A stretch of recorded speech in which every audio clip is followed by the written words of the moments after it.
So for this video, what I'm going to demonstrate is setting up a sterile field, donning sterile gloves, changing a soiled dressing, irrigating it, and redressing the wound. So I walked into my patient's room and I performed hand hygiene, and I looked at the patient's band and I identified the patient. It is the right patient. So first what I'm going to do is I'm going to put on some gloves. And for changing the dressing, you don't need to use sterile technique. I'm using something called Medical Asepsis. And basically what this means is practices and procedures that are designed to reduce the number and transfer of pathogens. So what I'm going to do is I'm going to pick up the dressing by pinching it up. And then I'm going to note any drainage that is on the dressing. And I'm looking at the color, if there's any odor, the consistency, and amount. And also I'm going to look at the wound itself, and I'm looking at the appearance, if there's any drainage, and the conditioning of the surrounding tissue. So this patient's wound is healing well, there's no drainage, and the edges are approximated.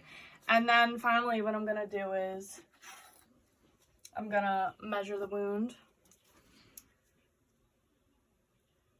So it's about 2 inches by 1 inch, and then I would record that in the patient's chart.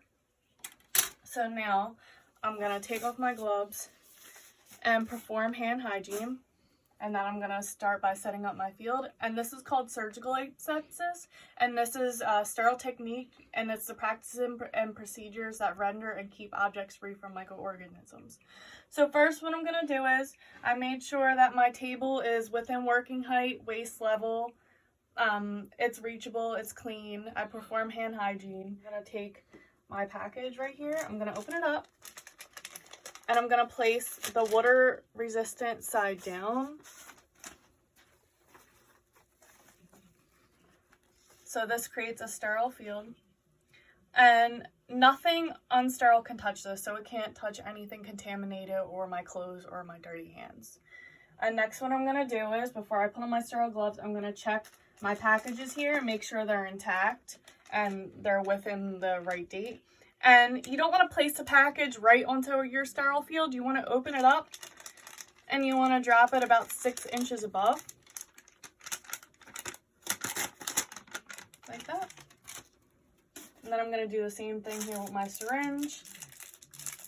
It's intact and it's not expired, so what's the date?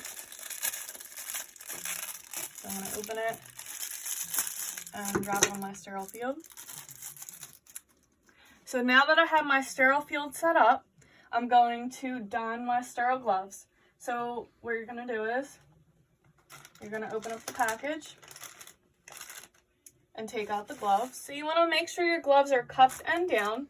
What you're going to do is you're going to open up the package, and then you're going to grab it by the ends here and open it like so. And then what I'm going to do is I'm going to take my non-dominant hand and grab the inner cuff. And what I'm going to do is I'm going to take my dominant hand with the palm side up and stick it into the glove, making sure I'm not touching the sterile part of the glove.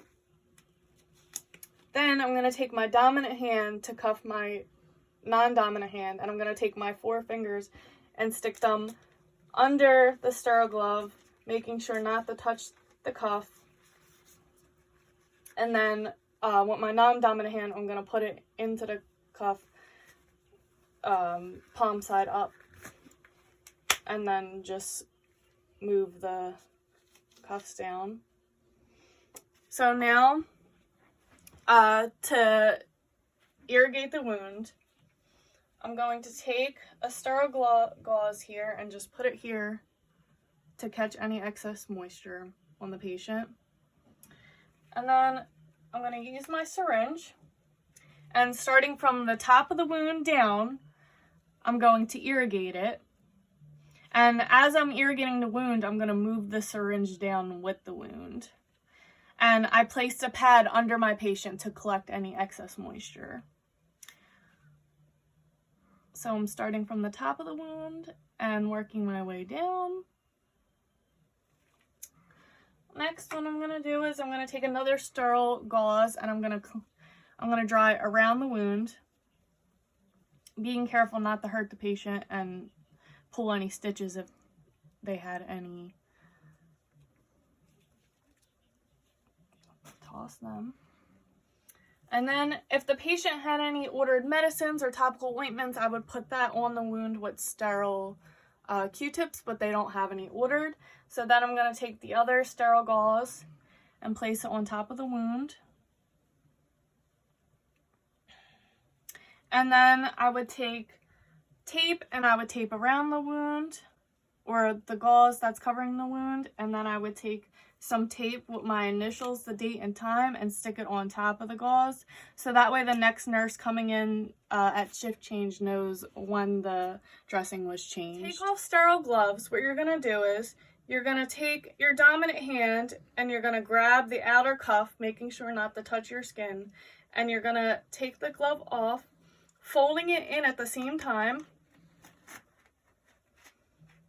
and then you're going to hold the soiled glove, your soiled sterile glove with the other glove, and then you're going to stick your fingers underneath the cuff of the glove and bring it down, folding them in, and then you can toss it. And then I would do hand hygiene and then clear up my area.